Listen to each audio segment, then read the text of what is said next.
E aí, gurizada, tudo belezinha com vocês? Hoje nós vamos ter uma aula muito bacana, muito interessante, que eu curto muito. Durante as aulas presenciais, ela é finalizada com um debate, com um trabalho em grupo, onde cada grupo passa a defender uma ideologia, uma ideia, e geralmente é bem bacana, o pessoal costuma gostar muito. A nossa aula de hoje é sobre o socialismo, o comunismo e o anarquismo, né? Como subtítulo, eu coloquei propostas de transformação social. Ela se refere justamente a alternativas ao capitalismo, certo? É bem importante aqui levantar a questão de que eu não estou defendendo nenhuma dessas ideias, né? Eu só vou apenas apresentar as ideias segundo o pensamento dos autores. Isso é importante que fique claro, certo? Para a nossa aula de hoje, vai ser extremamente importante vocês lembrarem de alguns pontos relativos aos dois assuntos que a gente estudou de forma presencial: o Iluminismo e a Revolução Industrial. Então, volta e meia eu vou fazer referência a essas aulas aqui. Então, como a gente está falando sobre propostas de transformação social, é importante a gente entender em que sistema a gente vive e por que esse sistema é tão criticado. A gente está falando da questão do liberalismo, do capitalismo, né? Então, o que o liberalismo ele defende? Basicamente, o liberalismo ele vai defender a principal ideia, o principal ponto é que ele é contra a intervenção do Estado na economia, certo? Não esqueçam que esse liberalismo ele surge na época justamente do iluminismo, é a corrente econômica da teoria iluminista, né? Então ele vai passar a defender que o governo não deve intervir nas questões econômicas, porque até então, na época do mercantilismo, o governo ele controlava toda a questão econômica e isso muitas vezes atrapalhava o negócio da burguesia, né? Então, por isso que o pessoal que defende o liberalismo, ele diz que o governo não deve se meter na economia, porque se ele se meter, ele vai só atrapalhar, né? Então, a economia para os liberais ela acontece de forma natural, ela transcorre de forma natural, como se uma mão invisível estivesse conduzindo as relações econômicas. Afinal de contas, os trabalhadores, os burgueses, todos os lados envolvidos na questão econômica, eles estariam tentando justamente o melhor para si mesmo, né? Um dos pontos defendidos pelo liberalismo também é a questão da livre concorrência e do livre comércio, né? Ou seja, como essa é uma ideologia da burguesia, ela está defendendo justamente essas liberdades aqui, ó, liberdade de concorrência, liberdade de comércio, né? Assim, o mercado ele se iria autorregular, né? E muitas vezes até para o próprio cliente isso seria uma coisa boa, porque pelo fato de haver concorrência, muitas vezes isso faria com que o preço das mercadorias baixasse. O grande filósofo ligado ao liberalismo é esse carinha aqui, ó, o Adam Smith. Ele que vai formular os princípios básicos do liberalismo, né? Tem outros tantos que a gente pode mencionar aqui, mas o Adam Smith é que eu utilizei como principal ponto de referência. E uma das frases clássicas do Adam Smith é essa daqui, ó, deixe fazer, deixe passar. Essa é uma frase que resume essa ideia de que a economia se desenvolve de forma natural, né? E que mostra que o mercado se autorregularia, certo? Então, como eu mencionei para vocês, essa vai ser a ideologia da burguesia e da sociedade capitalista.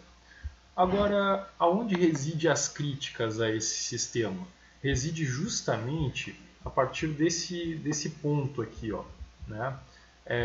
Essa daqui é uma ideia defendida também pelos liberais e que para muita gente não faz sentido, que não funciona, né? Então, para os liberais, por exemplo, para o pessoal do liberalismo, eles dizem que a livre interação entre os indivíduos, cada qual buscando satisfazer seus interesses, acabaria produzindo o melhor resultado possível. E afinal de contas, estaria todo mundo interessado, né, em conseguir o melhor resultado para si mesmo, né? Só que tem alguns pontos dentro do capitalismo que são duramente criticados por outras parcelas, outros pensadores, né?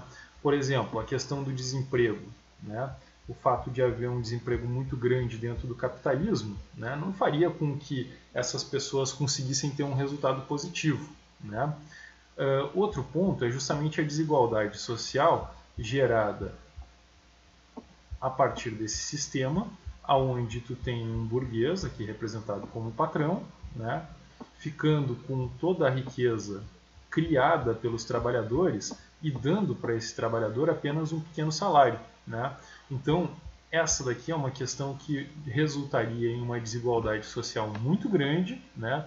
Que levaria muitas pessoas à miséria ou ao desemprego e que acaba sendo muito criticada por pensadores socialistas, comunistas e anarquistas. Agora, essas alternativas que eu acabei de mencionar para vocês, elas vão tentar justamente combater essa desigualdade social e essa miséria decorrentes do capitalismo. Vão ser propostas que vão tentar, então, tornar essa sociedade mais justa e mais igualitária, né? Então aqui eu separei 3 itens para vocês. O socialismo, dividido em utópico e científico, o comunismo e, por fim, o anarquismo. Vamos ver o que cada uma dessas ideias defende. Vamos começar pelo socialismo, dividido em utópico e científico. O socialismo utópico, né, é interessante a gente analisar o que significa a palavra utopia. Utopia é uma coisa tão perfeita, mas tão perfeita que ela não existe na realidade. Ela é quase como se fosse uma fantasia, né?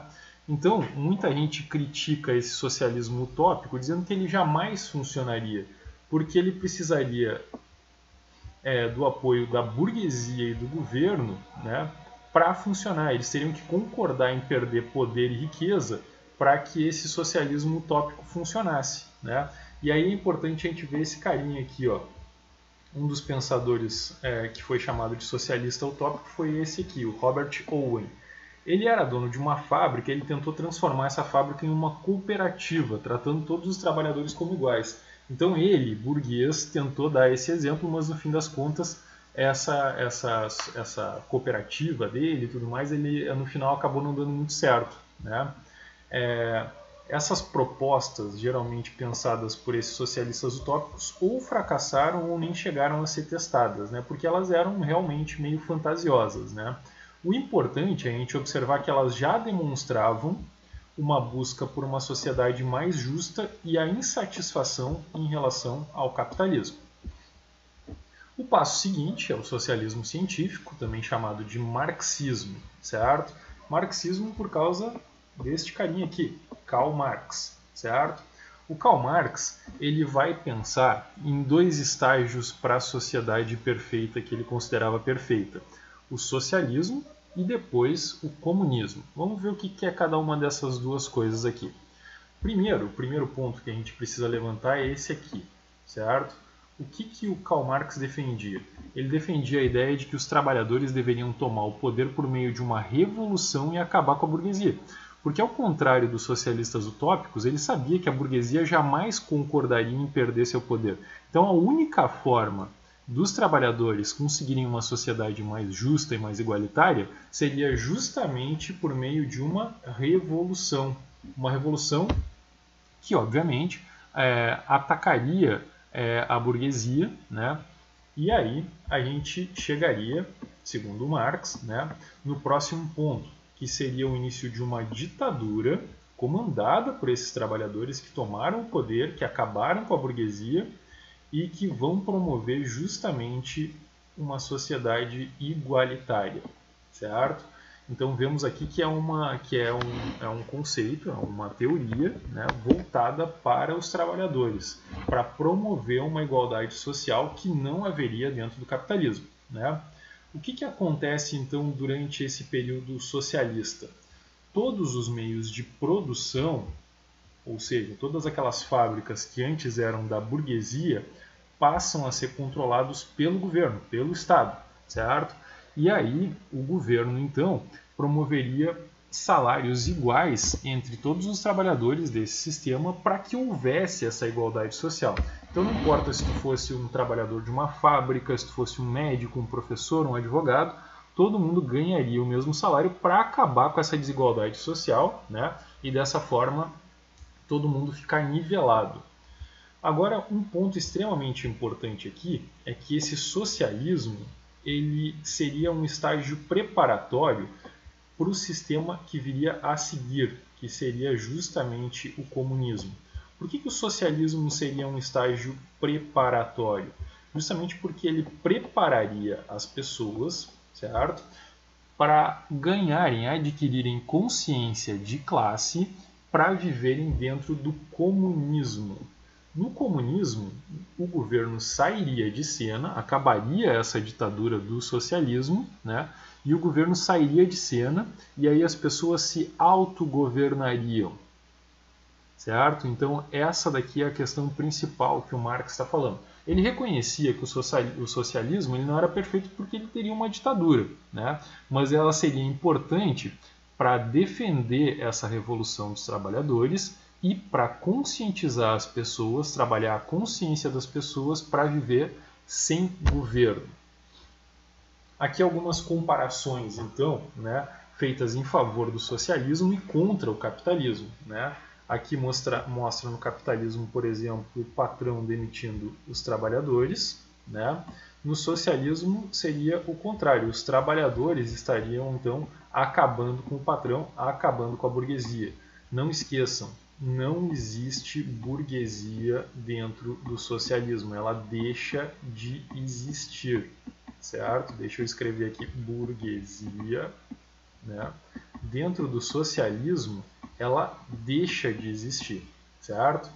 Aqui a gente consegue ver também uma outra comparação entre capitalismo e socialismo, de novo sendo elogiosa ao socialismo e crítica ao capitalismo, né? A gente consegue ver na primeira imagem aqui, né, essa flechinha apontando o poder, né? E o quanto mais para cima tu tá, né, mais poderoso tu é. Então as pessoas, por exemplo, aqui teriam pouquíssimo poder. A polícia teria um pouco mais, o governo um pouco mais, né? E quem teria o grande poder dentro dessa sociedade capitalista seria justamente a burguesia, as grandes corporações, né? No socialismo, segundo obviamente essa charge, o poder pertenceria todo ele às pessoas, à sociedade. Aqui uma crítica ao socialismo agora, né? Assim como aos elogios às críticas, né? Muitos críticos do socialismo dizem que haveria uma pobreza maior e que, portanto, as pessoas elas não dividiriam a riqueza, elas dividiriam uma pobreza. Aqui, por exemplo, tenta mostrar um pouco nesse sentido. Vemos duas pessoas brigando por uma escada, né? Aí aparece um carinha aqui que corta a escada no meio e a divisão, que tornaria ambos iguais aqui, né? Deixa a escada pela metade e assim ninguém consegue chegar ao topo do muro. Agora, o que o Marx fala também que é extremamente importante? É essa questão a respeito da luta de classes, né? Para o Karl Marx, a história ela se resume na luta de classes entre exploradores e explorados. Lembra quando a gente estudou o feudalismo? Então, lá no feudalismo a gente viu, por exemplo, que essa luta de classes ela seria representada pela nobreza, né, pelos nobres e pelos camponeses. Os exploradores, que seriam a nobreza, e os explorados, que seriam os camponeses, né? O estágio seguinte seria o capitalismo, né? No capitalismo, a gente não tem mais nobreza e não tem mais camponeses dentro dessa lógica da luta de classes. Seria a burguesia e os trabalhadores, né? Seriam os patrões e os empregados, né? E aqui também haveria uma desigualdade muito grande, uma luta de classes muito grande entre esses dois lados, né? No socialismo, que viria a substituir o capitalismo, não existe mais burguesia, portanto, adeus luta de classes, né? Como eu mencionei para vocês, o estágio seguinte a esse socialismo seria o comunismo, onde deixaria de existir o próprio governo, né? E as pessoas se autogovernariam, né, de forma solidária e todo mundo pensando no bem comum. Aqui, de novo aparece o Marx, né?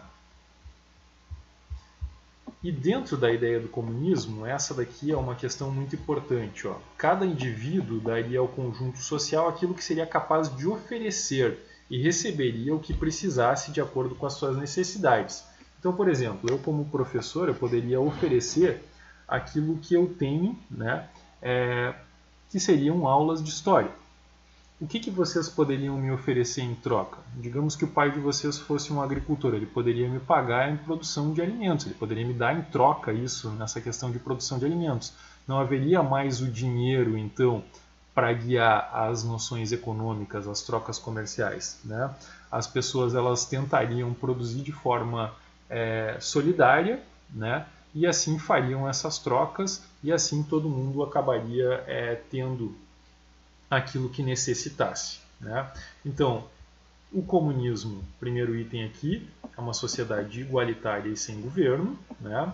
E é importante a gente destacar que a gente nunca teve nenhuma experiência comunista na história da humanidade. Não se enganem quando volta e meia aparece na televisão ou alguém falando que tal governo é comunista. Se existe governo, não é comunista. Pode ser socialista, mas não comunista. Por isso, não confundam socialismo com comunismo. O comunismo é a continuação do socialismo. E aqui está o símbolo do comunismo, né? É uma foice e um martelo. Justamente os símbolos dos trabalhadores do campo e da cidade, né? A foice dos trabalhadores rurais e o martelo dos operários das fábricas. Aqui uma crítica ao comunismo, né? O que seriam as ferramentas do comunismo, né? O martelo, a foice e um picareta, né? Às vezes as pessoas criticam o comunismo dizendo que as pessoas jamais estariam preparadas para viver sem um governo, né? Por fim, o último item da nossa aula é a questão do anarquismo. O anarquismo, como a gente vai ver daqui a pouco, ele é muito parecido com o comunismo, certo? Assim como o comunismo, olha só, ele prega o fim do Estado e de toda e qualquer forma de governo ou autoridade. Para o anarquista, o governo é responsável por todos os males sociais, né? E ele deveria ser substituído por uma sociedade em que os homens são livres, sem leis, sem polícia, sem tribunais ou forças armadas, né? Eles defendem a propriedade coletiva, a solidariedade, a coexistência harmoniosa, a autodisciplina e a responsabilidade. Como eu disse, liberdade total para as pessoas, porém responsável. Tem muita gente que associa o anarquismo à desordem, né? Esse é um erro, na verdade, né? É uma crítica feita pelos opositores do anarquismo, né? Quando que, na verdade, o anarquismo ele significa exatamente o contrário, né? Para os anarquistas, anarquia significa justamente ordem, né? Então a gente pode observar, inclusive, aqui a referência às letras. É um A dentro de um O, né? Por isso a referência anarquia e ordem. Essa daqui é uma imagem que seguido aparece em época de eleições, né? A respeito do voto nulo. Como os anarquistas são contra o governo, eles pregam o voto nulo, né? Então eles acabam votando em ninguém, né? Nessas eleições, vote em ninguém. Ninguém vai manter as promessas da campanha, ninguém vai ouvir suas preocupações, ninguém vai ajudar os pobres e desempregados, ninguém se importa com você. E se ninguém for eleito, tudo será bem melhor, porque ninguém diz a verdade, né? Então é uma brincadeira aqui no caso, mas que faz uma referência, né, a favor do voto nulo. Agora, como eu disse, o comunismo e o anarquismo eles têm algumas semelhanças, mas também têm uma diferença muito importante, tá? Olha a semelhança entre o anarquismo e o comunismo. A semelhança é que ambos defendem uma sociedade igualitária, solidária e sem governo. A grande diferença é que no anarquismo não há uma preparação para os cidadãos através do socialismo. A passagem ela é direta do capitalismo para o anarquismo. Tem muita gente que critica os anarquistas dizendo que jamais as pessoas estariam preparadas para viver imediatamente sem um governo. Aqui é uma charge que a gente pode observar que pode se referir tanto ao comunismo quanto ao anarquismo, né? A gente vê uma referência aqui ao fato de não haver governo, né? E essa foi a nossa aula de hoje, espero que vocês tenham gostado. Qualquer dúvida, vocês podem entrar em contato para a gente trocar uma ideia. Um grande abraço e até mais!